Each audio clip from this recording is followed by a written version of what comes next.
आ जाए।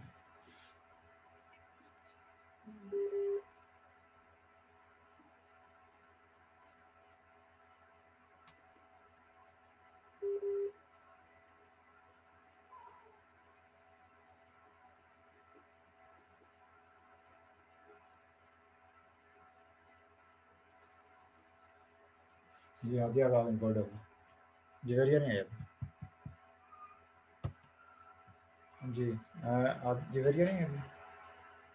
जवेरिया का रिप्लाई तो था कि ओके करें मेरे सर ख्याल आ से। गई है। लगा दी जी। जी स्टूडेंट्स, वेक्टर एनालिसिस का प्रीवियस लेक्चर्स में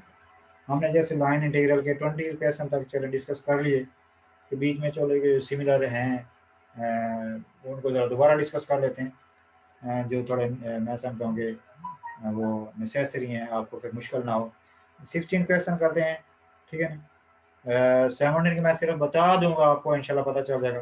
बाकी 18 और 19 में से एक आपने बताना है, उनमें से कोई एक कर लेंगे। हैं तो वो 18, 19, 20 हैं तो सिमिलर, जैसे 20 किया भी था, लेकिन फिर भी मैं समझता हूँ कि उनमें से 18 और 19 में से भी कोई एक मतलब क्लास में कर लिया जाए। ठीक है, उन दोनों में से कोई एक आप बता दीजिए, बताइएगा कौन सा करें। अभी मैं 16 क्वेश्चन कर रहा हूँ, ठीक है। तो फिर इस तरह लाइन इंटीग्रल वाला हमारा टॉपिक है, लाइन इंटीग्रल क्वेश्चन एंड हो जाएंगे। फिर आगे इसके नेक्स्ट लेक्चर्स में हम आगे नॉर्मल सरफेस इंटीग्रल स्टार्ट करेंगे ये नेक्स्ट लेक्चर में इन परसों। अभी 16 क्वेश्चन में कर रहा हूँ। वेक्टर गिवन है, मतलब 20 क्वेश्चन था कि ये लाइन इंटीग्रल से रिलेटिंग क्वेश्चन थे, ठीक है। क्वेश्चन नंबर 16 है, कहता है prove each of the following vectors is conservative. Conservative का रूल क्या होता है कि डेल क्रॉस वेक्टर अगर जीरो की इक्वल आ जाए, डेल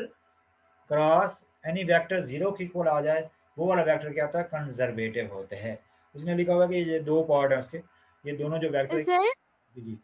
सर आपने एक और भी बताया था, वो क्या था? मतलब कंजर्वेटिव के लिए लाइन एक तो ये इंटीग्रल जो है, लाइन यस इंटीग्रल सर। कि लाइन इंटीग्रल के लिए चाहे इस पास यानी मतलब इस पॉइंट से इस पॉइंट तक let's say line integral find करना है, कोई भी मतलब पाथ है, मतलब कर्व शेप में है, लाइन शेप में है, ठीक है, इधर से आते हुए, मतलब दो तीन वर्ड है, मतलब कि एक पॉइंट इस पॉइंट से इस पॉइंट तक लाइन इंटीग्रल फाइंड करनी है, यानी इस पाथ से आते हुए या यूं से यूं आते हुए या इधर से यूं आते हुए, मतलब लाइन इंटीग्रल जो है वो पाथ पे डिपेंडेंट ना हो, एक तो ये वर्ड है, ठीक है। और दूसरा ये है कि क्लोज पाथ के अबाउट, मीन क्लोज पाथ कैसे भी हो सकता है, सर्कल हो सकता है, या यूं से आते हुए मतलब यूं करके चले, यूं ऐसे ऐसे करके, मतलब जहां से चले वहां तक की, मतलब स्टार्टिंग पॉइंट में जो हो, फिर लाइन इंटीग्रल यानी किसी पाथ के थ्रू आ रहे हो, कोई भी पाथ ट्राइंगल हो सकता है, मतलब जहां से चले वहां पे आए, यानी क्लोज पाथ यस के अराउंड लाइन इंटीग्रल जीरो हो, या लाइन इंटीग्रल जो है वो पाथ पे डिपेंडेंट ना हो, वो वाला वेक्टर यस। कंजर्वेटिव फील्ड होता है, ठीक है। मतलब ये है ओके कि सर। पाथ पे डिपेंडेंट तो होगा ना, डिपेंडेंट तो तब होगा ना जब जैसे फर्स्ट क्या इधर से ये यूं आए फिर यूं जाए, ये लाइन इंटीग्रल दोनों को ऐड करें कोई आंसर आए, इधर से आए तो कोई और आंसर आ जाए, वो होता है यस सर। पाथ पे डिपेंडेंट। मतलब ये कि अगर पाथ पे डिपेंडेंट ना हो तो फिर इधर से आए चाहे इधर से आए, मतलब वो दोनों जिस पाथ से भी आंसर एक जैसा है, एक तो ये होगा। जी दूसरा सर। ये है कि फिर जब वो पाथ पे डिपेंडेंट नहीं होगी, इसका मतलब क्लोज पाथ के अबाउट इंटीग्रेशन जीरो होगी। लेकिन बारह स्टूडेंट्स के लिए ये इजी होता है कि हम उसका वो डेल क्रॉस करें, वो ज्यादा इजी होता है, ठीक है। जैसे आप वेक्टर की वन यस ऊपर भी जैसे कोई एक आध क्वेश्चन किए थे, उसमें ये बोला था डेल क्रॉस वाला, चूंकि पिछले चैप्टर में भी सीखे, तो यहाँ पे भी वो यूज कर लेना ज्यादा ठीक होता है, ठीक। यहाँ पे वेक्टर की मैंने फर्स्ट मतलब दो पार्ट है, चले फर्स्ट पार्ट दोनों पार्ट कर लेंगे। मतलब डेल क्रॉस में किसी एक में कर दूंगा, बाकी जो फर्दर वर्क है वो किसी एक पार्ट में कर दूंगा। देखना अगर एक से अगर आपका क्लियर होगा बताइएगा, मुकम्मल अगर दूसरा भी करना हुआ तो। एक पार्ट ए पार्ट में है, ए वेक्टर जौन सा है आर स्क्वायर साथ क्या है आर वेक्टर, ठीक। तो हम क्या इसके डेल क्रॉस करते हैं, ठीक, देखिए डेल क्रॉस हमें प्रूव करना है, प्रूव करें कंजर्वेटिव है, प्रूव कंजर्वेटिव, प्रूव ये कंजर्वेटिव है।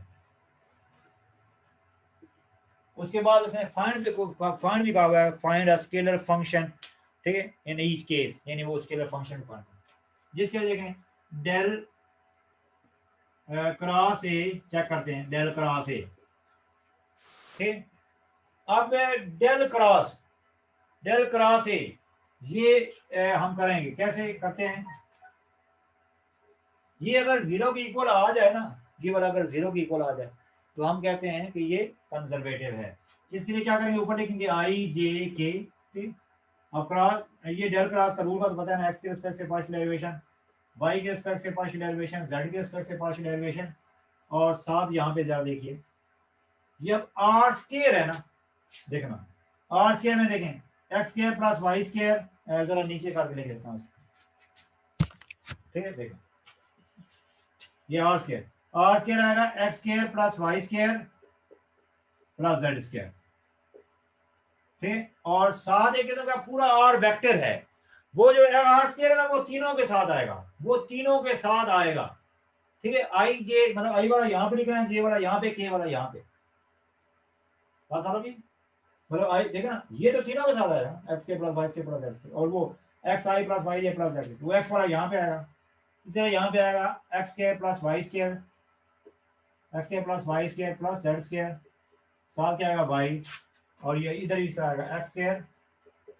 Plus y square plus z square, साथ क्या बचेगा जेड। अब देखें तो सर हम लोग उसको पहले ऊपर वेक्टर ए जो है उसको पहले ओपन करके ऊपर भी लिख लें ताकि ऐसा इजीली। तो पता चल गया ना, मैंने नहीं लिखा तो आप अंडरस्टैंड कर जाएंगे इस लेवल पे, कोई नहीं। ये आएगा x square plus y square plus z square, फिर ब्रैकेट में क्या आएगा x i plus y j plus z, याद वो जो आई वाला होगा वो एक्स उसके साथ आएगा, इस तरह जे वाला यस सर, वो फिर उसके साथ आएगा वाई, और बस चलो बड़ी पता चल ही गया मेरे ख्याल में, कि लिखना आप जरूरी यस सर, पता चल गया। जी बताएं कि लिखूं, जी सर क्लियर है, चल गया बता। तो अब हमने करना है इसका, इसको ओपन करना है इसका, ये अगर जीरो की इक्वल आ जाए ना तो हम कहते हैं कि ये वाला वेक्टर कंजर्वेटिव है। देखें अब इसकी y के रिस्पेक्ट से डेरिवेशन करनी है, देखो ना, मतलब इसमें तो y है ही नहीं, इस वाले में तो y है ही नहीं, मतलब ये प्रोडक्ट रूल तो तब जब सिर्फ इसकी करेंगे, इस 2yz, मतलब वो वाला बार बार z यूज होगा, वो कांस्टेंट के तौर पे यूज होगा, ठीक। ये i के अंदर आएगा 2yz, ठीक। अब देखिए इस वाले की किसकी रिस्पेक्ट से करनी है, इसकी किसकी रिस्पेक्ट से करनी है, z की रिस्पेक्ट से करनी है, ये आएगा 2yz, माइनस नहीं बताएं, ये बताएं सिंपल, ये बताएं। यस सर, अब इस तरह जे में देखें, जे में भी ये जीरो आ जाएगा, देखें इस तरह जे में भी देखें, जे में भी वो जीरो में लिखता हूँ करता हूँ, इस तरह के वाले में जीरो, जे वाले में देखें, जे वाले में अब ये वाला पहले करने की बजाय ये वाला पहले कर लेते हैं, वो वाला आएगा किसकी, जेड की रिस्पेक्ट से 2xz, जाएगा 2xz माइनस क्या बन जाएगा 2xz, ऐसे ही आएगा, चेक कर लो देख लें, करेंगे 2xz, ठीक है, मतलब zx, और इधर करेंगे 2zx, ठीक है, वो माइनस, इस तरह के वाला डायरेक्ट लिख देते हैं, के वाला 2xy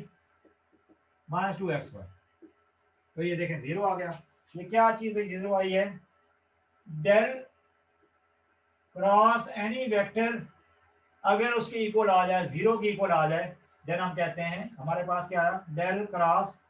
एनी वेक्टर जीरो के इक्वल, ये जीरो के इक्वल आ गया, इन zero i zero j zero k, hence A is conservative,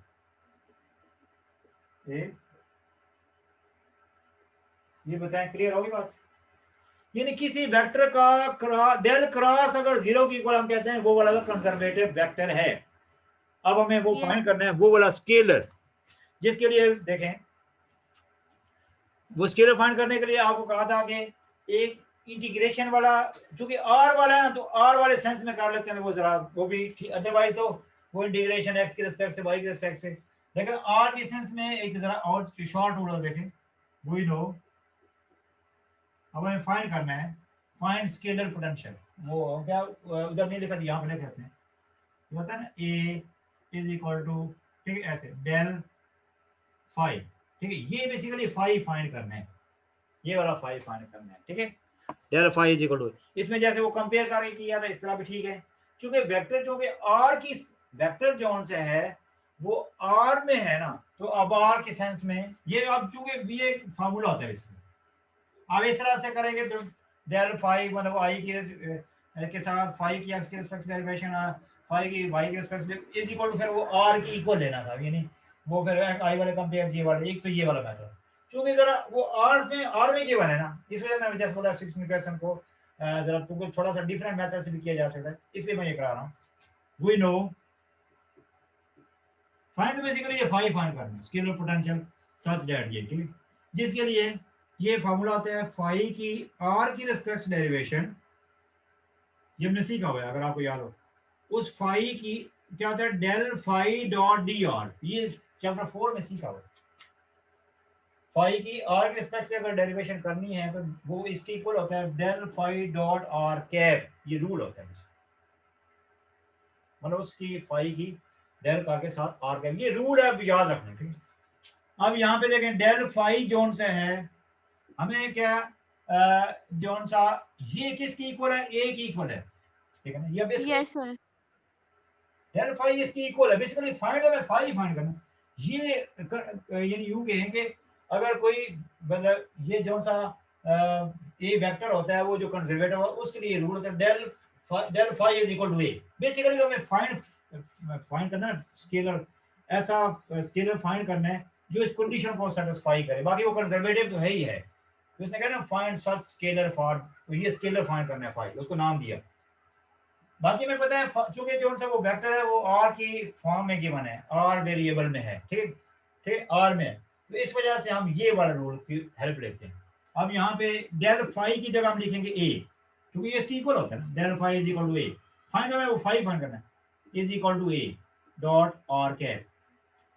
मतलब ये नहीं, अब ये rule del phi is equal to A, जैसे ऊपर वाले कुछ क्वेश्चन में ये लिखा भी था, यानी ऐसा स्केलर फाइंड करें, वो वाला वेक्टर ए कंजर्वेटिव है एंड फाइंड सच स्केलर वो इस कंडीशन को सेटिस्फाई करे, ऐसा फिर वो स्केलर फाइंड करें कि del phi is equal to A बने, मतलब वो बेसिकली स्केलर फाइंड करना है। इसके लिए वो लाइन इंटीग्रल वाला, ठीक, मतलब उसमें भी फिर एक्स के साथ जो लिखा उसकी एक्स के रिस्पेक्ट से इंटीग्रेशन, वाई के साथ जो लिखा वाई के रिस्पेक्ट से इंटीग्रेशन, जेड के साथ जो लिखा जेड, एक तो ये तरीकेकार ये है, वो इंटीग्रेशन वर्बली साइड पे करके उसको डी के साथ लेके इंटीग्रेशन कैंसिल कर देते, एक तरीकेकार ये है। तीन तरीके से होगा ना, एक तो हो गया कि मतलब देखें जैसे लाइन इंटीग्रल करते हैं, देखें वही ए डॉट डी आर, देखें ए डॉट डी आर, उसमें कोई पॉइंट वगैरह का कोई मेंशन, जब कंजर्वेटिव है उसमें पॉइंट वगैरह मतलब गिवन वो क्लोज वगैरह होता, फिर ऐसे भी कुछ क्वेश्चन हो सकता है कि कोई पॉइंट फाइंड करें, ठीक है। बहरहाल ये अब इसका एक तरीके ए डॉट डी आर करके इसमें वो जैसे डी एक्स के साथ कुछ आएगा आई वाला, डी वाई के साथ जे वाला आएगा, डी जेड के साथ के वाला आएगा, फिर वो जैसे तरह कुछ क्वेश्चन किया डी एक्स के साथ जो लिखा है उसकी एक्स की रिस्पेक्ट से इंटीग्रेशन, डी वाई के साथ जो लिखा है वाई की रिस्पेक्ट से इंटीग्रेशन, जो डी जेड के साथ है उसकी जेड के रिस्पेक्ट इंटीग्रेशन करके उसको डी के साथ लिख देते हैं, वो डिफरेंट होंगे तो सारे लिखेंगे, अगर सेम होंगे तो उनको एक बार लिख के फिर उसमें इंटीग्रेशन के साथ करेंगे, वो वाला फंक्शन होता है फाई, ठीक है, एक का एक तरीके का। दूसरा तरीकेकार ये है कि इसका इधर फार्मूला लेके ए इधर लेके फिर कंपेयर करें आई वाले जे वाले के वाले, फिर वो तीनों की इंटीग्रेशन करके जैसे लास्ट टाइम भी हमने एक क्वेश्चन इस तरह से किया था, ठीक है, पिछले चैप्टर में भी ये किए हुए इस तरह, ठीक है, इस तरह के थोड़ा सा बीएससी में कुछ क्वेश्चन आपने सीखे हैं, ठीक। अब ये यस सर। पिछले चैप्टर में बीएससी में थोड़ा सा इसका यूज है, ये फार्मूला याद रख लेना, ठीक है। अब डेल फाई ए मतलब ये वैसे इसकी इक्वल टू वो कंजर्वेटिव है, अब ये हमें वो यहाँ पे इसकी जगह ये पुट किया ए dot d are, A dot are cap, अब ए की वैल्यू क्या की मैंने, ए की वैल्यू क्या है आर ये आप दूसरा प्रश्न देखना कि अगर इसी से काम चलता हो तो दूसरा आप कर पाएंगे तो ठीक है, नहीं तो फिर मैं वो भी करूंगा। आर के स्केयर के साथ आर कैप, आर के स्केयर यस आर स्केयर के साथ आर, और ये आर वो वाला, ये डॉट को जरा बोल्ड कर दो, यहाँ पे डॉट को जरा मैं क्लियर कर लेंगे, और तो कहीं नहीं पहले डॉट डाला, और अगर हो तो उसको जरा बोल्ड कर दो, आर कैप को कहते हैं r over r, yes sir. ठीक। अब जो सेम वेक्टरों का डॉट होता है ना वो उसका स्केयर मैग्नीट्यूड का स्केयर हो जाता है, देखिए इस साइड पे क्या बन जाएगा फाई की आर की रिस्पेक्ट से डेरिवेशन,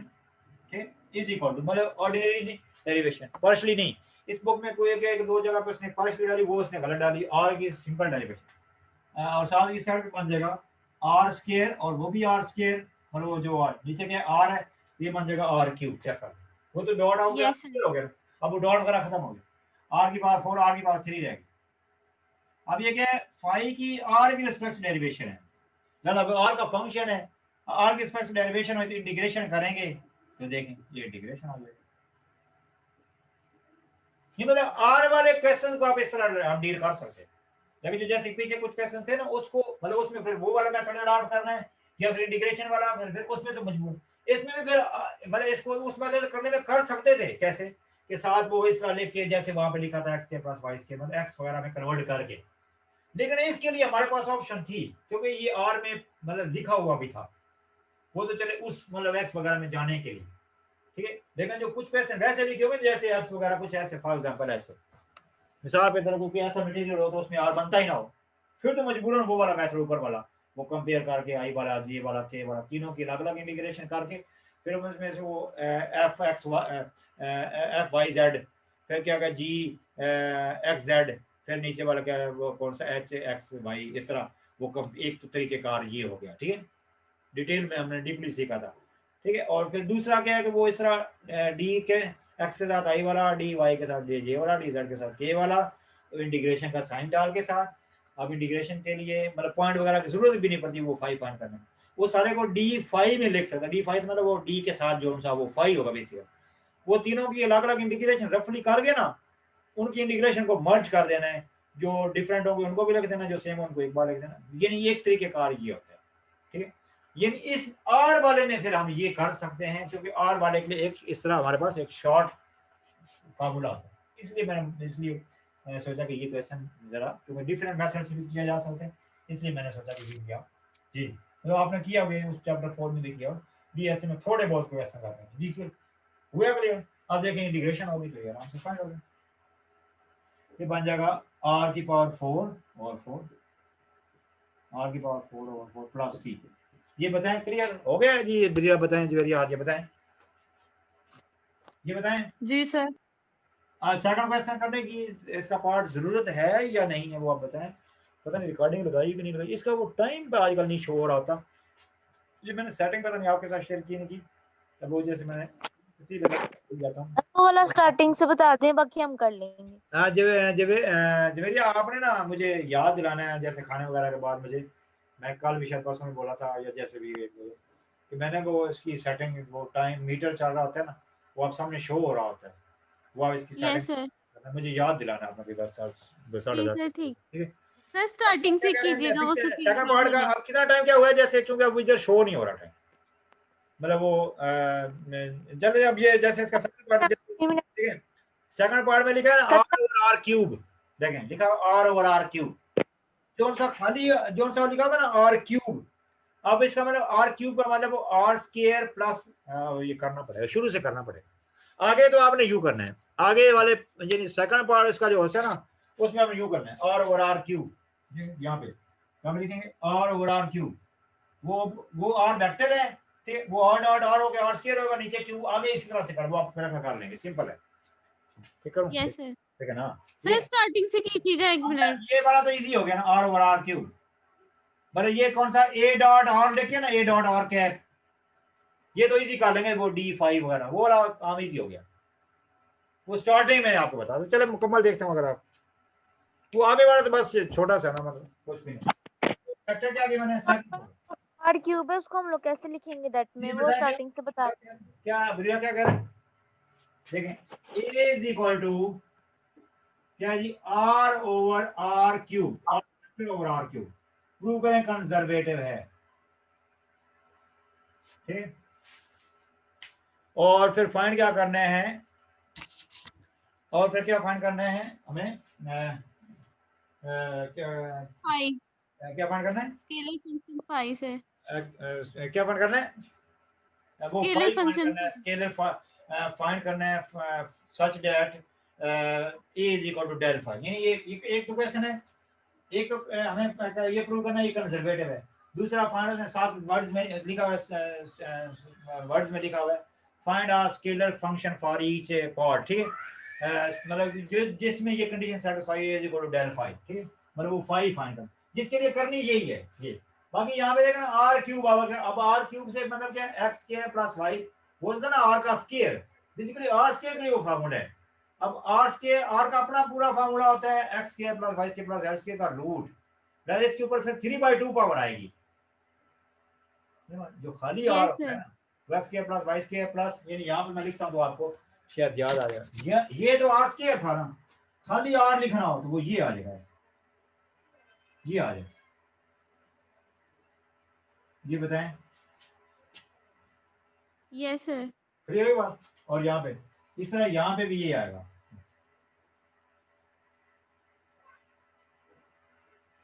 और साथ वो तो आर जो सा वो लिखा ना ये वेक्टर वाला ये ठीक, इधर यहाँ पे भी इस तरह से आएगा। मतलब ये 3/2 पावर ऊपर समझ लेना, बस ये समझ लेना, 3/2 पावर समझ लेना। बस इसकी कुछ जब डेरिवेशन करनी है ना, एक तो पावर रूल से करनी पड़ेगी और वो साथ वो जो सा वाई वो वाला जेड वगैरह लिखा जाएगा, सिर्फ उसके अंदर वाले की 2 दफा करनी पड़ेगी। देखिए वो सब के साथ फिर ऐसे ही आ जाएगा, यूं समझेंगे सब में वो आ जाएगा 3/2 मिसाल के तौर पे एक से आपको पता चल जाएगा। देखें फिर आप बताइएगा, अगर आपका मुकम्मल जरूरत होगी तो पता चल जाना। यहाँ देखिए मैं एक करता हूँ यहाँ पे, चलो अरेंज कर देता हूँ। देखें आई के अंदर देखें इसकी वाई के रिस्पेक्ट, इसमें तो वाई है ही नहीं, जेड तो वैसे लिखा जाएगा, ये बन जाएगा 3/2 पहले पावर रूल 3/2 देखना 3/2 और साथ ये पूरा रूट में आ जाएगा 3/2 और वो जो साथ लिखा हुआ है, मतलब ये ना उसकी किसकी रिस्पेक्ट से करना चाहते हैं, वाई की रिस्पेक्ट से करना चाहते हैं। ठीक, अब वाई के रिस्पेक्ट से करने के लिए देखें, अच्छा एक शॉर्ट में इसमें भी एक शॉर्ट मेथड है, अगर आप कहें मैं इसमें भी शॉर्ट मेथड बताएं कर लो इस तरह, लेकिन चले अब आपने पीछे भी ये सीखा है, फिर आप वो थोड़ा ऐसे डबल माइंडेड हो जाएंगे। 3/2 अब इस पे पावर रूल आ गया और अंदर वाला उसकी पावर एक कम होगी तो वो क्या आएगा, रूट आएगा ऐसे। जी बताएं, पावर रूल किया 3/2 पावर है ना, 3/2 उसमें एक पावर कम की तो वो उसकी पावर 1/2, तो मैंने ऐसे लिख दिया शॉर्ट में। लेकिन वो जेड तो साथ ही कर रहे हैं, वो लिख नहीं, अंदर वाले की दोबारा करनी है किसकी रिस्पेक्ट से, जेड की रिस्पेक्ट, किसकी रिस्पेक्ट से, वाई की रिस्पेक्ट से, तो वो आ जाएगा वाई की 2y और जेड तो साथ ही खा लेगा। जी बताएं ये क्लियर हुआ है। इसी तरह आगे वाले का आंसर होगा, सेम अगले का यही आंसर होगा, ये उसमें मतलब जहां पे जेड था वहां पे वाई यूज होगा, इधर जेड यूज होगा, बस ये फर्क है। जी बताएं, नहीं क्लियर? सर इसको कंप्लीट कर दें। नहीं ये देखो ना, मैं वो दूसरा लिखता हूँ लेकिन अभी पहले ये अच्छा देखें, जैसे ये मैंने किया है ना, ये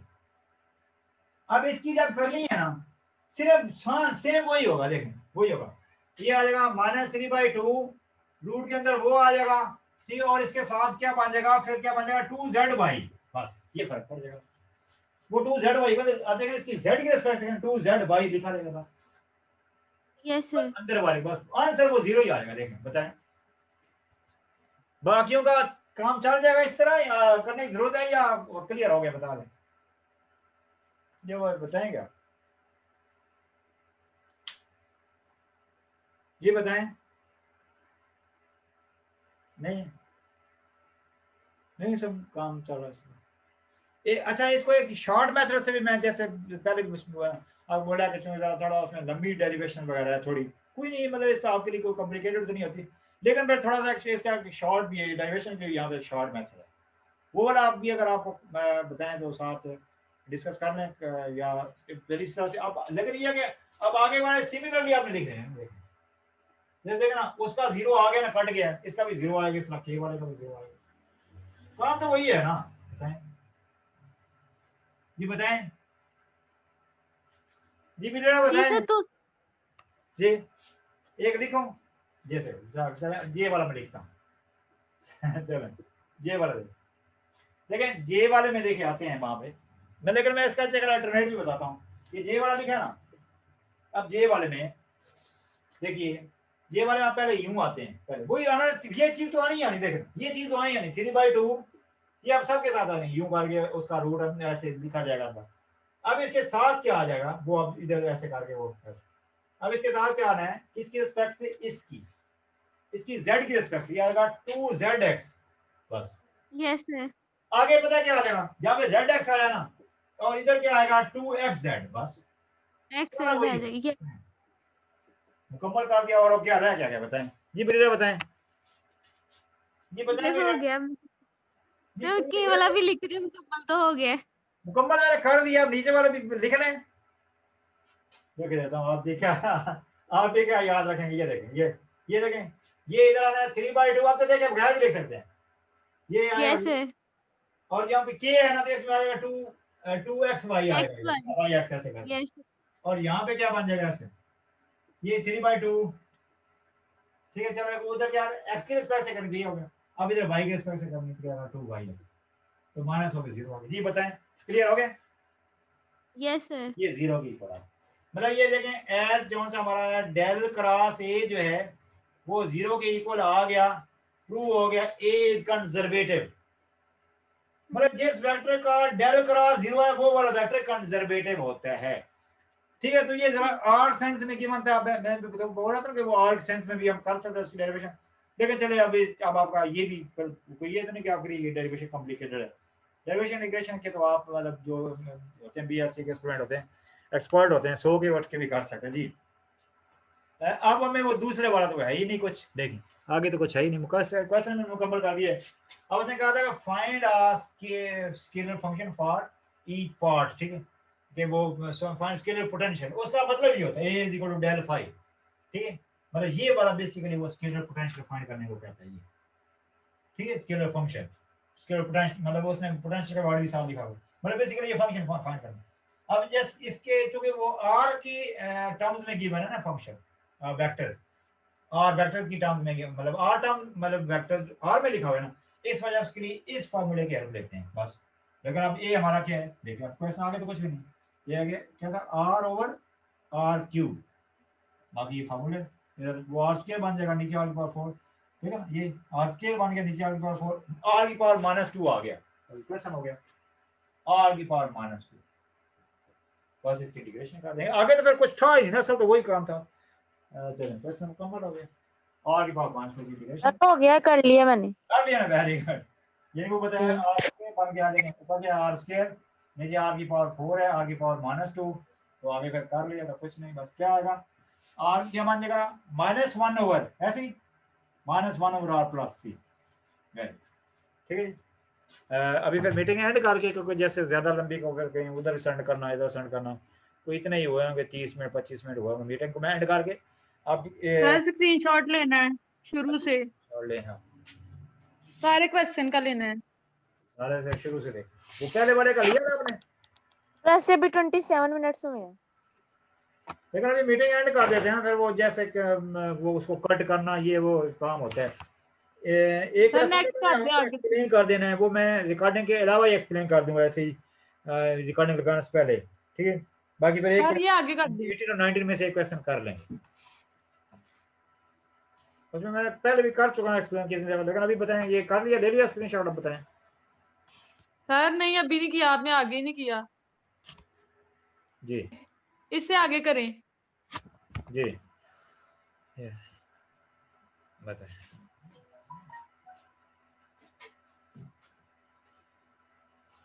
सर अब आगे से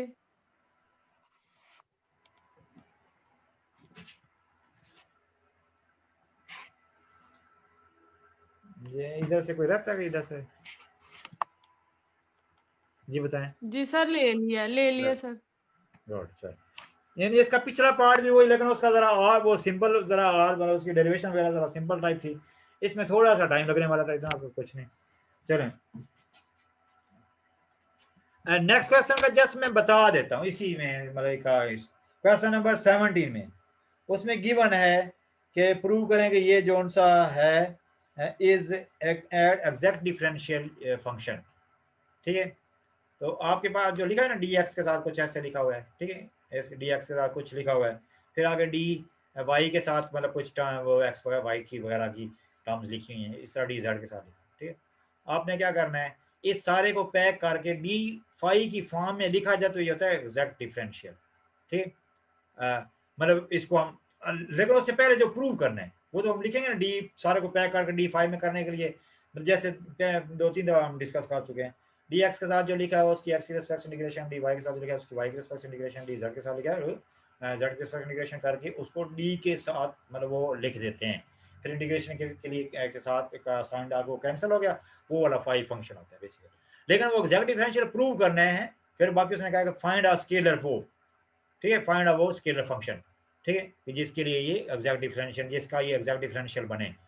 जिसके लिए पहले उसको एग्जैक्ट डिफरेंशियल प्रूव करना है, उसके लिए क्या है वो जो जिस तरह वही जिस तरह करते हैं डेल क्रॉस, सेम वही करना है, जो x dx के साथ लिखा है वो उसका i कोऑर्डिनेट है, dy के साथ जो लिखा है वो उसका j कोऑर्डिनेट है a का, इस तरह dz के साथ जो लिखा है उसका के वाला मतलब कोएफिशिएंट है, बेसिकली कोऑर्डिनेट ज़बान से निकल गया, वो आई का कोएफिशिएंट है, वो जे का कोएफिशिएंट है, ठीक है। तो वो उसका डेल क्रॉस करके 0 की इक्वल आ जाएगा, प्रूव हो जाएगा कि वो क्या है, एग्जैक्ट डिफरेंशियल है, ठीक है। बाकी वो फिर उसने कहा कि वो वाला फाइंड करें, मतलब वो फंक्शन फाइंड करें जिसका ये एग्जैक्ट डिफरेंशियल यहाँ पे कंजर्वेटिव कहा हुआ है। हाँ, मतलब यानी वर्ड्स में जो उसने लिखा हुआ है ना कि वो एग्जैक्ट डिफरेंशियल, अब ये चलो 30 मिनट का तो उसने मैसेज दिया, उसका मतलब वही है कि जो dx के साथ है वो आई की कोएफिशिएंट है एक किस्म का, फिर इस तरह dy के साथ वो j वाली की कोएफिशिएंट है, इस तरह बेसिकली वो डॉट करके करते होते हैं ना, मतलब ये वेक्टर्स को अलग से सोचे ना, y वाला आपस में डॉट होता है, j वाला आपस में डॉट, k वाला आपस में जैसे करते होते हैं, इसका मतलब वो x y वाली टर्म कोएफिशिएंट है, वो j वाला है, k वाला है, वो उसको ये वेक्टर लिख के ना उसका डेल क्रॉस करना है, करके 0 की इक्वल कंजर्वेटिव प्रूफ हो गया। उसके बाद फिर फाइंड वही फंक्शन करना है, उसके लिए को बोले ना, चूंकि ये डी की फॉर्म में लिखा हुआ है, बेशक वो पुराना मेथड यूज कर सकते हैं लेकिन आर वाला नहीं कर सकते, उसके लिए फिर वो एक्स की रिस्पेक्ट से इंटीग्रेशन, वाई के रिस्पेक्ट से अलग अलग जैसे किया था लास्ट में, एक तो दूसरा मैंने बोला जैसे इंटीग्रेशन का साइन डाल लेंगे ना उसी सारे के साथ, मतलब ये जैसे ये जो लिखा हुआ है, मतलब यानी ए डॉट डी आर, ठीक है, वो ए डॉट डी आर तो हुआ हुआ है ना, ये basically A dot d are हुआ हुआ है, ये जो नजर आ रहा है ए डॉट डी आर हुआ हुआ है। तो अब इसको इसके साथ इंटीग्रेशन का साइन डाल के ना, फिर वो x के साथ जो dx के साथ लिखा उसकी x के रिस्पेक्ट इंटीग्रेशन, dy के साथ जो लिखा उसकी y के रिस्पेक्ट इंटीग्रेशन, इधर साइड पे रफली करके dz के साथ लिखा z के रिस्पेक्ट इंटीग्रेशन, उसको जो आंसर आएगा उसको d के साथ लिख देना, d के साथ ऐसे, फिर वो d के साथ इंटीग्रेशन करके वो वाला फाई होगा बेसिकली वो होता है ना एग्जैक्ट डिफरेंशियल, जिसको इस तरह इकट्ठा करके d की फॉर्म में लिखा जा सके, मतलब बेसिकली तो इंटीग्रेशन करनी है, 2-3 दफा ये हम कर चुके हैं। चलें, जैसे आपने तो जवेरी आपने कर भी लिए ना, हाथ से भी ये क्वेश्चन कर लिए जी, बताएं इसका मैंने कहा एक्सप्लेनेशन से ही काम आप करेंगे, फिर अगर नहीं होगा तो बताइएगा, इंटीग्रेशन ही करनी है ना, मतलब जी सर, ठीक है सर। इंटीग्रेशन मतलब पार्शियल इंटीग्रेशन बेसिकली करना एक्स की रिस्पेक्ट से, जो डी वाई के साथ है उसकी पार्शियली वाई के रिस्पेक्ट इंटीग्रेशन करना, उसमें फिर इस तरह से अगर करेंगे ना, उसमें बेशक वो जी वगैरह ना भी लिखें तो काम चलेगा, इसमें भी वो जो जी एफ वाई जेड वो बेशक अपना लिखें, इस मेथड से करते वक्त लिखने की जरूरत भी नहीं होती, फिर सिर्फ उधर से कंपेयर कर लें, उसमें जो सिमिलर हैं उनमें मैंने आपको बोला था सिमिलर को एक दफा लिख लेते हैं, जो डिफरेंट होते हैं उनको भी ऐड अप करके लिख देते हैं, लेकिन उसके लिए डीपली तो आपने सीख लिया था इस तरह वो कंपेयर करके असल में वो कैसे मतलब बनते हैं, लेकिन इस मेथड से करें तो उसमें फिर वो लिखने की भी जरूरत नहीं होगी। ये बताएं सर अभी बात सुनिए सर, इसमें उन्होंने कंजर्वेटिव तो कहा नहीं हुआ, बस हमने फाइव फाइंड करना है। नहीं, लेकिन वो जोन सा उसमें लिखा हुआ है ना वो एग्जैक्ट डिफरेंशियल, वो एग्जैक्ट डिफरेंशियल के लिए बेसिकली कॉन्सेप्ट है, मतलब वो एग्जैक्ट डिफरेंशियल वो होगा जो dx के साथ लिखा हुआ है, dy के साथ लिखा dz, उस वो वाला वेक्टर वो डेल क्रॉस है, तब वो वाला जो ऊपर जो d लिखा वो लिखा ना वो जो वो एक्सप्रेशन बनी हुई है, तब उसको कहेंगे कि एग्जैक्ट डिफरेंशियल है, वो ऊपर वाला जो, अगर डेल क्लास ऊपर वाला जो वैल्यू है वो अगर मतलब 0 उसमें आएगी वो तो उसको ए वेक्टर सेंस में समझेंगे ना, ए वेक्टर सेंस में, यस है ठीक है। तो ये फिर आपने ये आपने कर लेना, अगर नहीं होगा फिर आपने बताना है। सर, आप स्टार्ट लेके बता देना किस तरह स्टार्ट करना है, आगे से सिंप्लीफिकेशन आपने लेकिन जो क्वेश्चन जो एक्सप्रेशन गिवन है ना, अब इधर से आपने लिख लेना है कि यहाँ से बीच में से ए लिख देना, here A is equal to this, ठीक है जी, ए लिख दिया, ठीक है, बीच में, अब उसका ए डेल क्रॉस ए करेंगे ना, डेल क्रॉस ए वो 0 आ जाएगा, तो हम कहेंगे कि ये जो ऊपर वाली एक्सप्रेशन है, if del cross A is equal to 0, del cross A is equal to 0, then this is exact differential ऊपर वाला, फिर उसके बाद क्या है वो फाइव फाइंड करने के लिए वो लाइन इंटीग्रल वाला यूज करना है, ठीक है। आपका मतलब पीछे की मतलब है कि एक एग्जांपल का भी रेफरेंस दे देता हूँ कि थोड़ी सी आप वहां से जैसे एक सॉल्यूशन सामने होता है, फिर आपको वर्किंग का भी थोड़ा पता चलता है, मैं पेज का भी रेफरेंस दे देता हूँ, मतलब इस तरह से मिलता जुलता है जो बिल्कुल सेम यही, मैं आपको पेज का भी रेफरेंस दे देता हूँ, मैं अभी आपको पेज करेगा उस पेज पे मतलब जैसे सेम कैसे, ये पेज नंबर 240, पेज नंबर 240, लेकिन उसमें ये सेम मतलब मैंने आपको बताया, लेकिन फिर भी मैंने कहा चले आप जरा आप सामने रख लेंगे तो आपके लिए करना इजी होगा, मैं उसका स्क्रीनशॉट लेके भी सेंड कर देता, मतलब उसकी पिक्चर लेके भी सेंड कर देता,